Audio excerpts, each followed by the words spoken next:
What is good, YouTube? It's your boy Flames back at it again. It's another Bible reading video. It's a Bible reading out of Judges chapter 15. Without further ado, let's get right to it, man. Chapter 15. Samson defeats the Philistines. So his girl just ditched him. After all that he did, she finessed him. She got scared, gave up his riddle, and then cheated on him. Samson's pretty upset. Okay. After some days, at the time of the wheat harvest, Samson went to visit his wife with a young goat. And he said, I will go into my wife in the chamber, but her father would not allow him to go in.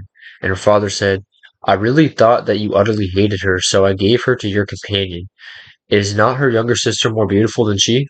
Please take her, it said. And Samson said to them, This time I shall be innocent in regard to the Philistines when I do them harm. So Samson went and caught 300 foxes and took torches, and he turned them tail to tail and put a torch between each pair of tails. And when he had set fire to the torches, he let the foxes go into the standing grain of the Philistines, and set fire to the stacked grain and the standing grain, as well as the olive orchards. What? 300 foxes?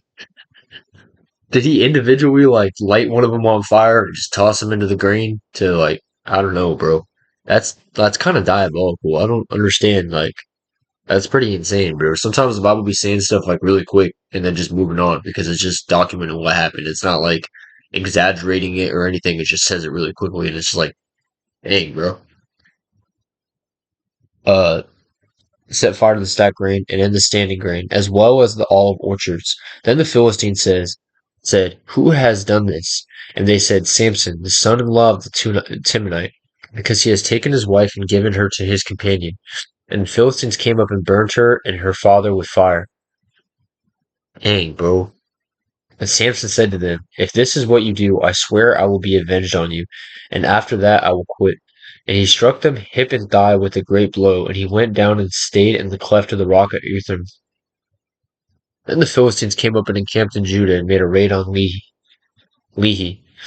And the men of Judah said, Why have you come up against us? They said, We have come to bind Samson, to do to him as he did to us. Then 3,000 men of Judah went down to the cleft of the rock at Eden, and said to Samson, Do you not know that the Philistines are rulers over us? What then is this that you have done to us? And he said to them, As they did to me, so I have done to them. And he said to him, We have come down to bind you, that we may give you into the hands of the Philistines. And Samson said to them, Swear to me that you will not attack me yourselves. And they said to him, No, we will only bind you and give you into their hands. We will surely not kill you. So they bound him with 2 new ropes and brought him up from the rock. When he came to Lehi, the Philistines came shouting to meet him. Then the Spirit of the Lord rushed upon him, and the ropes that were in his arms became as flax as he had caught fire. That became as flax that has caught fire, and his bonds melted off his hands.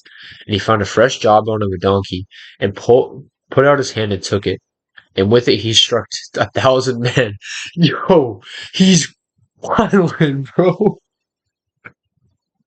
He took a fresh jawbone, so he ripped the jawbone out of a donkey and killed it. Or sorry, not killed, but struck 1,000 men. Probably killed some of them with the with the jawbone of a donkey, heaps upon heaps. With the jawbone of a donkey, I've struck down 1,000 men. Yo, what? As soon as he had finished speaking, he threw away the jawbone out of his hand, and that place was called Ramath Lehi. And he was very thirsty, and he called upon the Lord and said, You have granted this great salvation by the hand of your servant.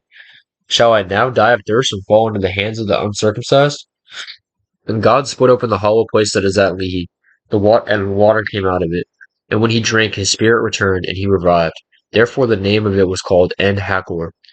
It is as Lehi to this day.